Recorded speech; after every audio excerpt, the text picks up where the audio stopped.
আসসালামু আলাইকুম ওয়ারাহমাতুল্লাহি ওয়াবারাকাতুহু। এবং আপনাদের উপর আল্লাহর শান্তি, রহমত ও বরকত বর্ষিত হোক।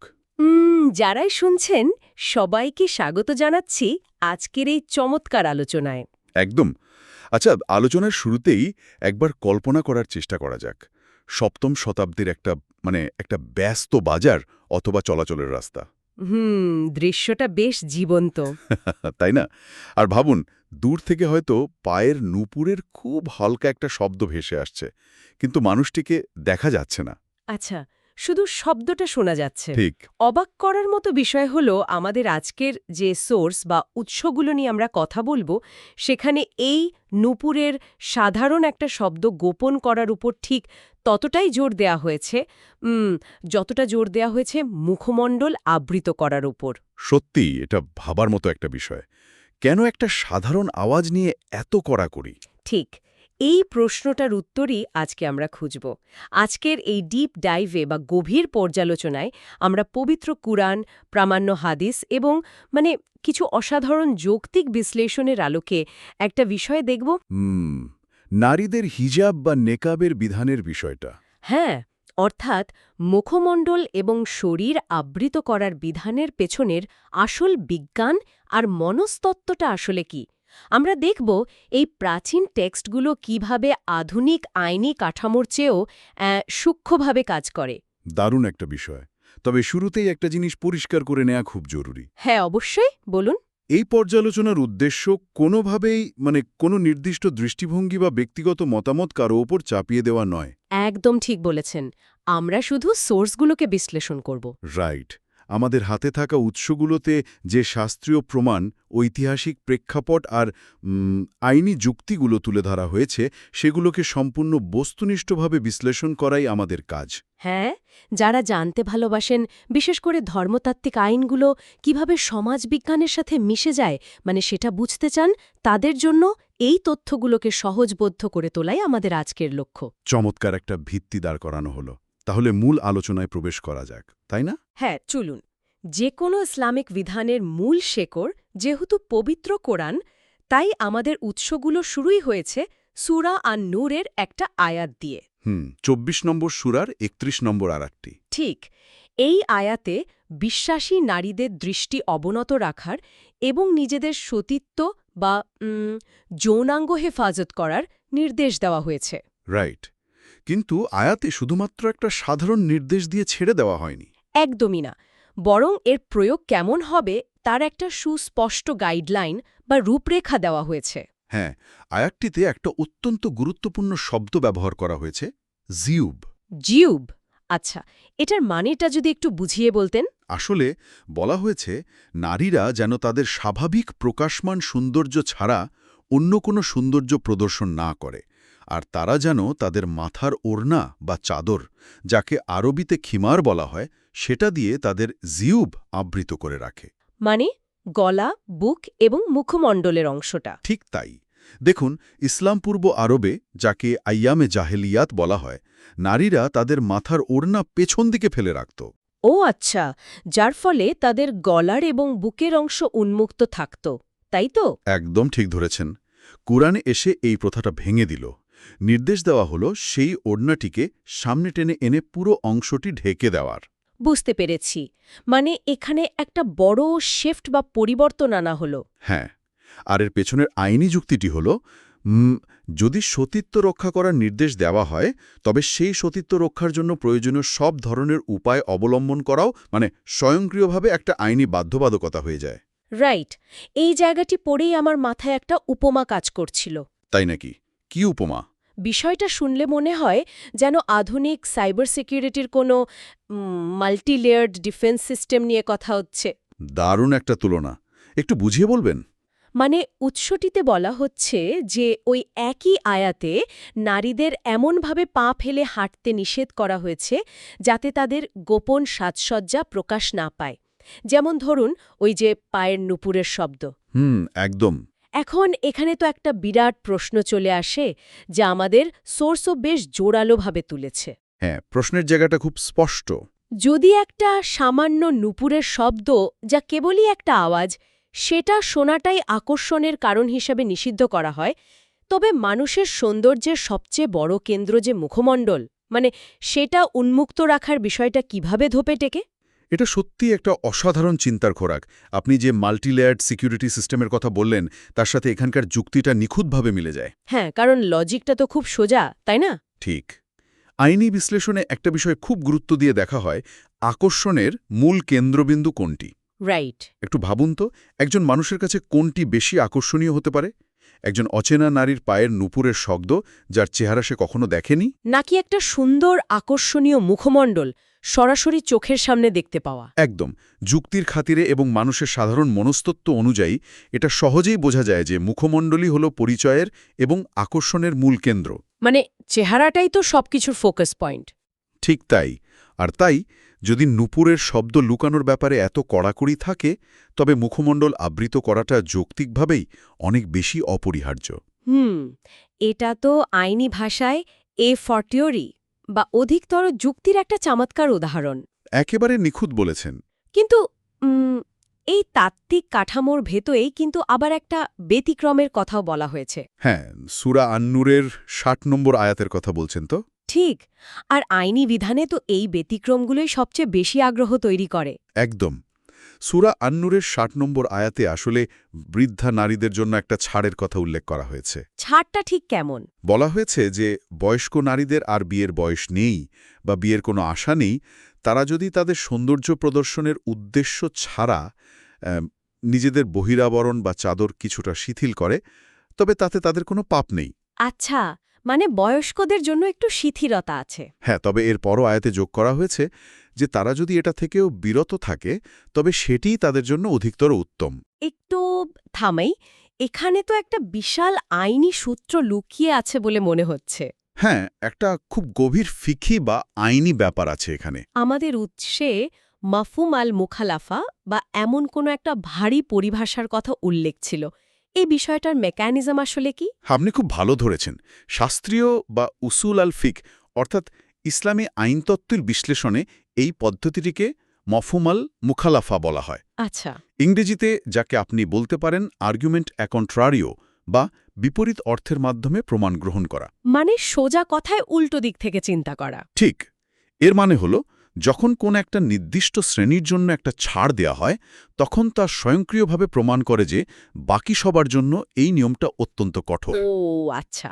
অর্থাৎ যদি সবার জন্যই মুখমণ্ডল খোলার বা পর্দা শিথিল করার সাধারণ অনুমতি থাকত, তাহলে আলাদা করে শুধুমাত্র বয়স্ক নারীদের জন্য এই ছাড়ের কথা উল্লেখ করার কোনো দরকারই ছিল না। একদম তাই।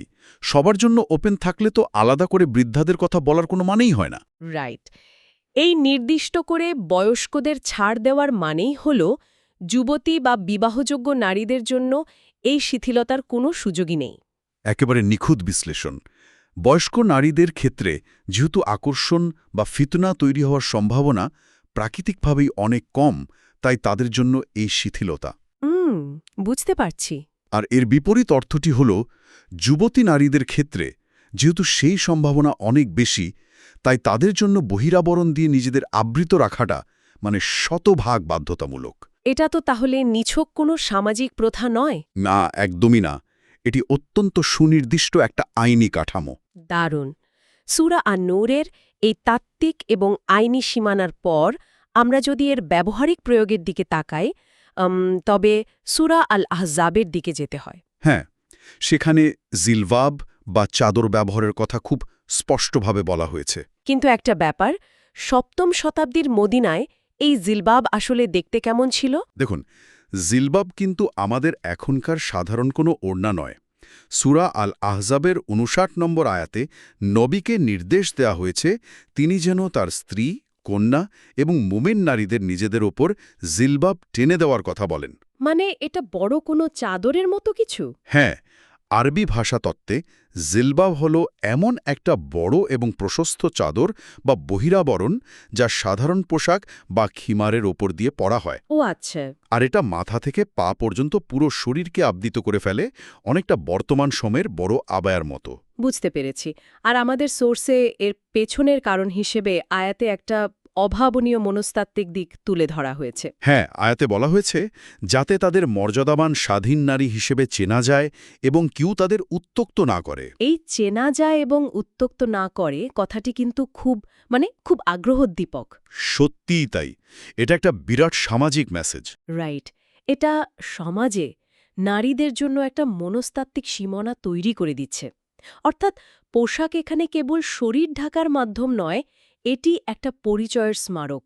একদম স্বাধীন এবং মর্যাদাবান নারীর পরিচয়। আর এই জিলবাব পরিধানের বাস্তব পদ্ধতির ব্যাপারে সাহাবী ইবনে আব্বাসের একটা তাফসির আমাদের উৎসে উল্লেখ আছে। হ্যাঁ, ইবনে আব্বাসের ব্যাখ্যাটা এখানে খুব গুরুত্বপূর্ণ। তিনি তো এই আয়াতের খুব সুনির্দিষ্ট একটা ব্যাখ্যা দিয়েছিলেন, তাই না? ঠিক। প্রখ্যাত মুফাসির ইবনে আব্বাস বলেছেন যে মুমিন নারীরা যখন কোনো প্রয়োজনে তাদের ঘরের বাইরে যাবে তখন তারা যেন তাদের জিলবাব বা চাদর দিয়ে মাথার উপর থেকে পুরো মুখমণ্ডল ঢেকে রাখে। পুরো মুখমণ্ডল ঢেকে রাখতে হবে। হ্যাঁ, আর শুধুমাত্র পথ চলার সুবিধার্থে, অর্থাৎ রাস্তা দেখার জন্য একটা চোখ খোলা রাখতে পারে। একটা চোখ। আচ্ছা, এই ব্যাখ্যাটি ইসলামী পণ্ডিতদের কাছে তো অত্যন্ত প্রামাণ্য একটা দলিল হিসেবে গণ্য হয়। হ্যাঁ, একেবারে ভিত্তি ধরা হয় এটাকে। কিন্তু এখানে আমার একটা খটকা লাগছে। বলুন, কি খটকা? কেন নির্দিষ্ট করে একটি চোখ খোলা রাখার কথা বলা হলো?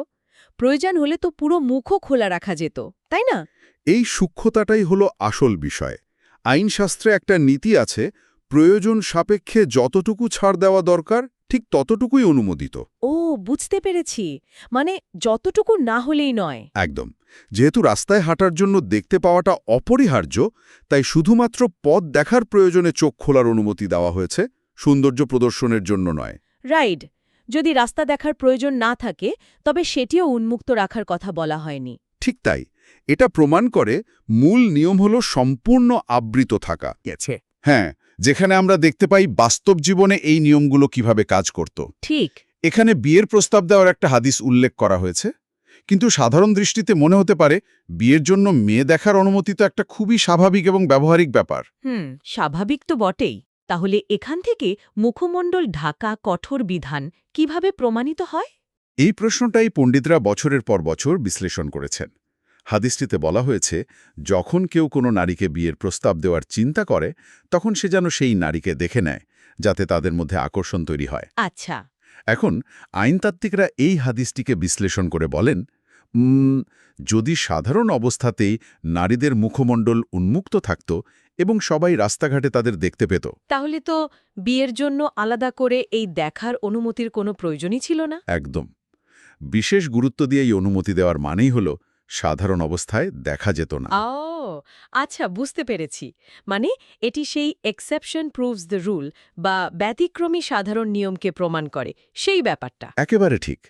যেহেতু সাধারণ অবস্থায় মুখমণ্ডল আবৃত থাকে এবং অপরিচিত পুরুষদের তা দেখার সুযোগ নেই, ঠিক সে কারণেই বিয়ের মতো একটা জীবন নির্ধারণী চুক্তির আগে পাত্রীকে দেখার জন্য ইসলাম একটা বিশেষ ছাড় দিয়েছে। রাইট। এটা একটা বিশেষ লাইসেন্স বা অনুমতির মতো কাজ করছে। হ্যাঁ, যদি মুখমণ্ডল খোলাই থাকত তবে নবীকে আলাদা করে এই অনুমতি দিতে হতো না। এরপর আরেকটা দারুণ উদাহরণ আছে আমাদের সোর্সে। ঈদের নামাজ সংক্রান্ত উদাহরণটা। হ্যাঁ, নবী নির্দেশ দিয়েছিলেন সকল নারী যেন ঈদের নামাজে অংশগ্রহণ করে। তখন কিছু নারী এসে বললেন, হে আল্লাহর রাসূল, আমাদের অনেকের তো জিলবাব নেই, আমরা কিভাবে যাব? আচ্ছা, তাদের জিলবাব ছিল না। তখন নবী বললেন, তার বোন যেন তাকে নিজের জিলবাব থেকে একটা ধার দেয়। একটু ভেবে দেখলে বোঝা যায় এটা তৎকালীন সমাজের মানসিকতার কত বড় একটা প্রমাণ। সত্যিই তাই। ঈদের মতো সবচেয়ে বড় একটা উৎসবের দিনেও জিলবাব ছাড়া বাইরে যাওয়াটা তাদের কাছে একেবারেই অকল্পনীয় ছিল। আমার জিলবাব নেই, তাই আমি উৎসবে যাব না। এই চিন্তাই তো প্রমাণ করে যে বাইরে যাওয়ার জন্য এই আবরণই কতটা অপরিহার্য ছিল। একদম। এই একই মনস্তত্ত্ব আমরা আয়েশা এবং আব্দুল্লাহ ইবনে মাসুদ থেকে বর্ণিত আরেকটা পর্যবেক্ষণে দেখতে পাই। কি বলা হয়েছে সেখানে? তারা বলেছেন যে মুমিন নারীরা ফজরের নামাজে অংশ নিতেন নিজেদের জিলবাব বা বড় চাদরে এমনভাবে মুড়িয়ে যেন অন্ধকার থাকার কারণে কেউ কাউকে চিনতে না পারে। মানে পুরো ঢাকা থাকতেন তারা? হ্যাঁ, আয়েশা আরও বলেছিলেন যে নবী যদি দেখতেন পরবর্তী সময়ে নারীরা কিভাবে নিজেদের উপস্থাপন করছে, তবে হয়তো তিনি তাদের মসজিদে আসাই নিষেধ করে দিতেন। সত্যি ভাবার মতো কথা। আর আমাদের উৎসে ইহরামের সময়ের নিয়মগুলোর যে বৈপরীত্য নিয়ে আলোচনা করা হয়েছে মানে সেটা তো রীতিমতো আইনগত দান্দিকতার এক দারুণ উদাহরণ।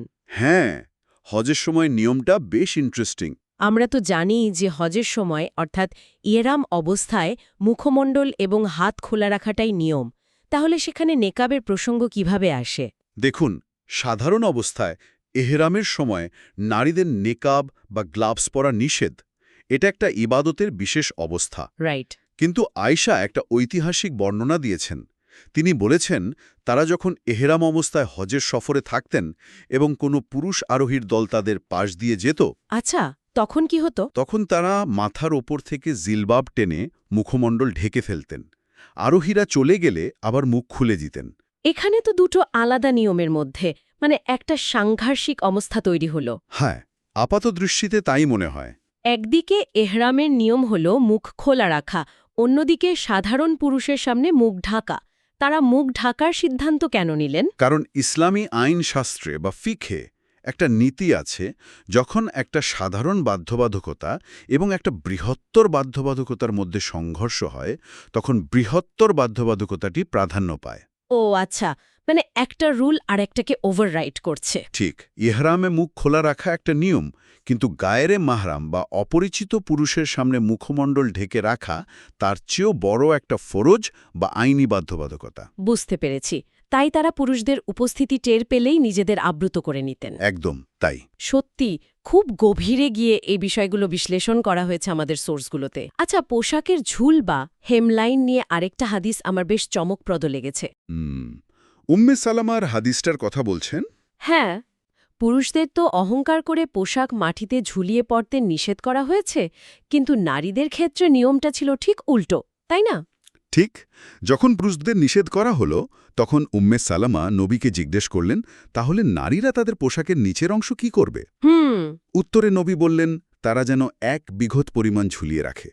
তখন উম্মে সালামা একটা দারুণ ব্যবহারিক প্রশ্ন করলেন। কি প্রশ্ন ছিল সেটা? তিনি বললেন, হাঁটার সময় বাতাস বা অন্য কারণে যদি এতে তাদের পায়ের পাতা উন্মুক্ত হয়ে যায়। আচ্ছা, মানে পা দেখা যাওয়ার ভয়। হ্যাঁ, তখন নবী নির্দেশ দিলেন, তাহলে 1 হাত পরিমাণ ঝুলিয়ে রাখবে, কিন্তু এর বেশি নয়।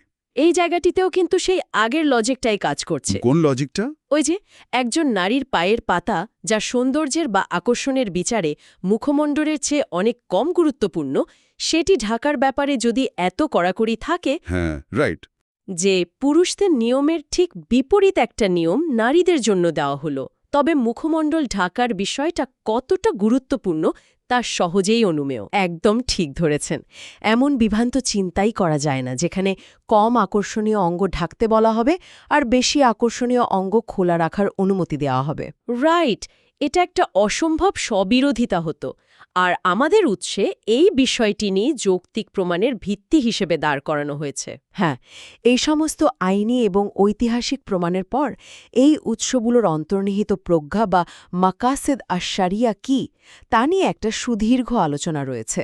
মানে এই বিধানগুলোর আসল উদ্দেশ্যটা কি? ঠিক, এই বিধানগুলোর মূল লক্ষ্যই হল ফিতনা বা সমাজের বিশৃঙ্খলা ও প্রলোভনের পথ বন্ধ করা। ফিতনার কথা যখন উঠলই, মুখমণ্ডল উন্মুক্ত রাখা কিভাবে সমাজে ফিতনার কারণ হতে পারে, এই মনস্তাত্ত্বিক দিকটি নিয়ে উৎসে ঠিক কী বলা হয়েছে? যৌক্তিক বিশ্লেষণে দেখানো হয়েছে যে মুখমণ্ডল উন্মুক্ত থাকলে নারীরা স্বাভাবিকভাবেই নিজেদের আরও আকর্ষণীয় করে তোলার, মেকআপ করার বা সাজগোজ করার প্রতি প্ররোচিত হতে পারে।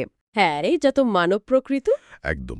আর মিশ্র পরিবেশে, অর্থাৎ যেখানে নারী ও পুরুষের অবাধ মেলামেশা থাকে, সেখানে এটি বড় ধরনের প্রলোভন তৈরি করতে পারে।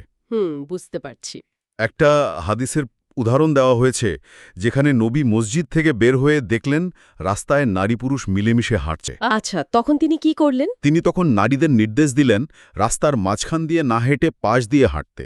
এই নির্দেশনার পর নারীরা দেয়ালের এত কাছ দিয়ে হাঁটতেন যে তাদের পোশাক দেয়ালের সাথে আটকে যেত। সত্যি, এই সমস্ত আলোচনা, আইনি বিশ্লেষণ এবং ঐতিহাসিক প্রেক্ষাপটগুলো শুনতে শুনতে আমার মনে হচ্ছিল, এগুলো কেবল 7ম শতাব্দীর কিছু নিয়ম নয়। হ্যাঁ, এর আবেদনটা অনেক ব্যাপক। ঠিক, এর মধ্যে মানব চরিত্রের গভীর সাইকোলজি লুকিয়ে আছে। এই পুরো আলোচনা থেকে আমরা আমাদের ব্যক্তি ও সমাজ জীবনের জন্য দারুণ কিছু শিক্ষা অর্জন করতে পারি। অবশ্যই। এই বিষয়গুলো শুধু পোশাক বা কাপড়ের দৈর্ঘ্যের মধ্যে সীমাবদ্ধ নয়, এর সাথে একটা সমাজের সামগ্রিক মানসিকতা এবং সুস্থতার গভীর সম্পর্ক রয়েছে। তাহলে সেই জীবন গঠনমূলক শিক্ষাগুলো অর্থাৎ লাইফ লেসনগুলো যদি আমরা একটু একটু করে বোঝার চেষ্টা করি। হ্যাঁ, চলুন। প্রথম শিক্ষা হায়া বা লজ্জাশীলতা সংরক্ষণ। এটি কেবল একটা নির্দিষ্ট পোশাক পরিধানের বিষয় নয়, তাই না? একদমই না। হায়া হল মানব প্রকৃতির বা ফিতরাতের একটা অবিচ্ছেদ্য অংশ এবং ঈমানের একটা অত্যন্ত গুরুত্বপূর্ণ অঙ্গ। মানে এটা একটা ভেতরের গুণ। ঠিক। সমাজকে মানসিকভাবে পরিশুদ্ধ রাখতে এবং মানুষের পাশবিক প্রবৃত্তিকে দমন করে মানবিক মর্যাদাকে অক্ষুণ্ণ রাখতে এই লজ্জাশীলতা এক অসামান্য ঢাল হিসাবে কাজ করে। খুব সুন্দর বলেছেন। আর এখান থেকেই কিন্তু দ্বিতীয় শিক্ষাটির জন্ম হয়। সেটা কি? দ্বিতীয় শিক্ষা সীমানা নির্ধারণ এবং প্রলোভন থেকে মুক্তি। আমরা আধুনিক যুগে প্রায়ই বলি prevention is better than cure, বা ফলাফলের চেয়ে কারণকে নিয়ন্ত্রণ করা বেশি জরুরি। রাইট। এই বিধানগুলো তো মূলত সেই প্রিভেনশন বা প্রতিরোধের কাজটাই করছে। একেবারে ঠিক। সমাজকে সুরক্ষিত রাখতে হলে খারাপ কাজের সুযোগ বা পথগুলো গোড়া থেকেই বন্ধ করতে হয়। নারী এবং পুরুষের অবাধ মেলামেশা এবং আকর্ষণ তৈরির মূল জায়গাগুলোতেই যখন একটা সম্মানজনক এবং দৃশ্যমান সীমানা তৈরি করে দেয়া হয়, তখন সমাজের অপরাধ প্রবণতা এবং মানসিক বিশৃঙ্খলা অনেকাংশেই কমে যায়। আর এই সীমানাই আমাদের তৃতীয় শিক্ষার দিকে নিয়ে যায়। তৃতীয় শিক্ষাটা কি? তৃতীয় শিক্ষা আত্মমর্যাদা ও সুরক্ষা। এই আবরণ বা হিজাব নারীকে সমাজ থেকে বিচ্ছিন্ন করছে না, বরং এটি তাকে একটা অন্য স্তরের সম্মান ও মর্যাদা প্রদান করছে। খুব গুরুত্বপূর্ণ একটা পয়েন্ট। তাই না? সমাজ তাকে কেবল তার বাহ্যিক সৌন্দর্যের মাপকাঠিতে বিচার না করে তাকে একজন মর্যাদাদান, স্বাধীন এবং বুদ্ধিমতী মানুষ হিসেবে মূল্যায়ন করতে বাধ্য হচ্ছে। এটি সমাজের দৃষ্টিভঙ্গিতে একটা আমূল ইতিবাচক পরিবর্তন। সত্যি, এই তিনটি শিক্ষাই অত্যন্ত শক্তিশালী। হিজাব বা নেকাবের এই বিধানগুলোর মূল সুর সমাজকে অবরুদ্ধ করা নয়, বরং সমাজকে একটা স্বাস্থ্যকর, সম্মানজনক এবং নিরাপদ কাঠামোর মধ্যে পরিচালনা করা। আমরা আমাদের এই গভীর পর্যালোচনার একদম শেষ পর্যায়ে চলে এসেছি। যদি পুরো আলোচনাটিকে এক নজরে দেখি, তাহলে একটা জিনিস খুব স্পষ্ট হয়। কি সেটা? পবিত্র কোরআন, প্রামাণ্য সুন্নাহ এবং অত্যন্ত প্রখর যৌক্তিক প্রজ্ঞার এক অসাধারণ সমন্বয়ে নারীদের পর্দা ও শালীনতার এই বিধানগুলো আমাদের আজকের উৎসে তুলে ধরা হয়েছে। হ্যাঁ, একদম। এর প্রতিটি আয়াতে, প্রতিটি হাদিসের প্রেক্ষাপটে এবং আইনি সিদ্ধান্তে একটিই মূল উদ্দেশ্য প্রতিফলিত হয়েছে, আর তা হল ব্যক্তি ও সমাজ জীবনে সুস্থতা, সম্মান এবং পবিত্রতা বজায় রাখা। এবং সবচেয়ে বড় কথা হলো, এই বিধানগুলো শুধু কিছু বিচ্ছিন্ন নিয়মের সমষ্টি নয়, এটা একটা সম্পূর্ণ জীবন ব্যবস্থা। রাইট। যা মানুষের সাইকোলজি, দুর্বলতা এবং সামাজিক গতিশীলতাকে খুব গভীরভাবে মূল্যায়ন করে প্রণয়ন করা হয়েছে। চমৎকার। বিদায় নেওয়ার আগে আমি একটা চূড়ান্ত চিন্তার খোরাক রেখে যেতে চাই সবার জন্য। একটু গভীরভাবে ভেবে দেখার মতো একটা বিষয়। বলুন। ব্যাপারে এতটা কড়াকড়ি থেকে থাকে, হ্যাঁ, তবে আজকের এই আধুনিক যুগে যেখানে আমরা প্রতিনিয়ত চাক্ষুষ আকর্ষণ, সোশ্যাল মিডিয়া এবং তথ্যের অবাধ প্রবাহের এক মহাসাগরে ভাসছি, সেখানে আমাদের মানসিক এবং সামাজিক পবিত্রতার রক্ষায় এই শিক্ষাগুলো কতটা প্রাসঙ্গিক হতে পারে? সত্যি এটা অনেক বড় একটা প্রশ্ন। এই প্রশ্নটির উত্তর হয়তো আমাদের সবারই নিজের কাছে খোঁজা উচিত। জাযাকাল্লাহু খায়ের। আল্লাহ আপনাকে উত্তম প্রতিদান দিন আমাদের কথা শোনার জন্য, আপনার মূল্যবান সময় ব্যয় করার জন্য। আজ এ পর্যন্তই।